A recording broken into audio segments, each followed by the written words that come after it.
আজকে একটা নতুন রেসিপি নিয়ে চলে এসেছি। আমার সবার কাছে অনুরোধ, একবার হলেও এই রান্নাটা তৈরি করে দেখবেন। অসম্ভব সুন্দর হয় খেতে, আর এত সহজেই যে ঘরে এরকমভাবে একটা পুরো গোটা মুরগি রান্না করা যায়, সেটা একবার না করলে বুঝতে পারবেন না।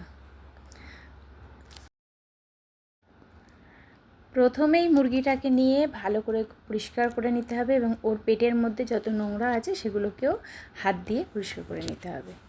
এবার মুরগিটার গায়ে ছুরি দিয়ে একটু কেটে নিতে হবে। এর মধ্যে এবার দিতে হবে 1 চামচ লবণ, 2 চামচ আদা রসুন বাটা, 1 চামচ গোলমরিচ গুঁড়ো, 1 চামচ গরম মশলা গুঁড়ো, 1 চামচ লঙ্কা গুঁড়ো, আর সঙ্গে টক দই দিয়ে ম্যারিনেট করে রেখে দিতে হবে ফ্রিজে। ওটা যদি আপনি 1 ঘন্টা রাখলে হবে, আর খুব ভালো হয় যদি ওটাকে আপনি 3-4 ঘন্টা রাখতে পারেন, আর নইলে ওভারনাইট রাখলে ও খুবই ভালো হয়। এবার একটা কড়াইয়ের মধ্যে আমি তেল নিয়ে নিলাম, নিয়ে ওই তেলের মধ্যে আমি পেঁয়াজটাকে বেরেস্তা করে তুলে নিলাম। এবার ওই বেরেস্তার তেলের মধ্যে আমি দিলাম মুরগিটাকে, দিয়ে ভালোভাবে এপাট ওপাট করে ভেজে নিতে হবে।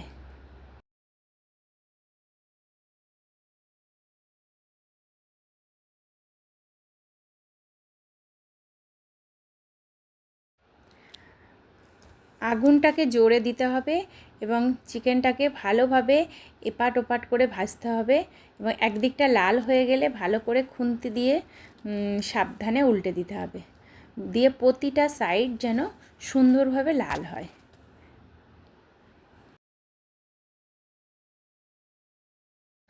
যখন ভাজাটা বেশ ভালোভাবে হয়ে যাবে, তখন একটা প্রেসার কুকারের মধ্যে মুরগিটাকে দিয়ে দিতে হবে।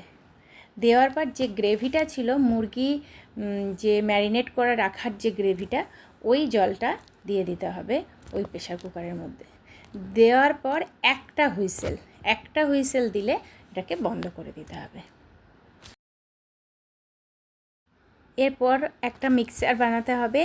তার মধ্যে থাকবে চারমগজ 1 চামচ, বাদাম কিছুটা, তার সঙ্গে পেঁয়াজ একটা বড় সাইজের, এবং টমেটো একটা গোটা, আর 4-5টা শুকনো লঙ্কা। এটাকে দিয়ে একটা মিক্সচার বানিয়ে নিতে হবে। এবার একটু তেল, ওই ভাজা তেলটাই দিয়ে দেবেন, বাকি যে ভাজা তেলটা আছে তার মধ্যে একটু ঘি দিয়ে ওটাকে গরম হওয়ার পর ওর মধ্যে গোটা গরম মশলা ফোড়ন দিতে হবে।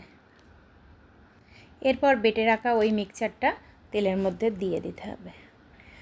দেওয়ার পর একটু আদা বাটাও দিতে হবে। এটা গ্রেভির জন্য এই আদা বাটাটা দেওয়ার পর এইটাকে ভালোভাবে কষাতে হবে। এবার দিতে হবে এর সঙ্গে 1 চামচ লবণ, তার সঙ্গে দিতে হবে কাশ্মীরি লঙ্কা গুঁড়ো, আর দিতে হবে গোলমরিচ গুঁড়ো। গোলমরিচ এই রান্নার থেকে একটু বেশি ব্যবহার হয়। আর দিতে হবে 1 প্যাকেট গুঁড়ো দুধ, পাউডার যে গুঁড়ো দুধ হয়, আমুলের যে ছোট ছোট প্যাকেট হয়, এটা আমি 10 টাকার একটা প্যাকেট দিয়েছি।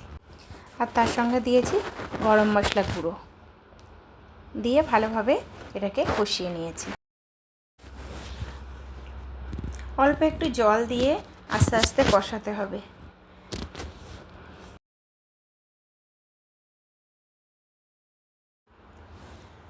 ভালো করে কষানো হয়ে গেলে, মশলা থেকে যখন তেলটা ছেড়ে দেবে, তখন যে প্রেসার কুকারের মধ্যে রাখা চিকেনটা, ওটাকে আস্তে আস্তে গ্রেভির মধ্যে দিয়ে দিতে হবে।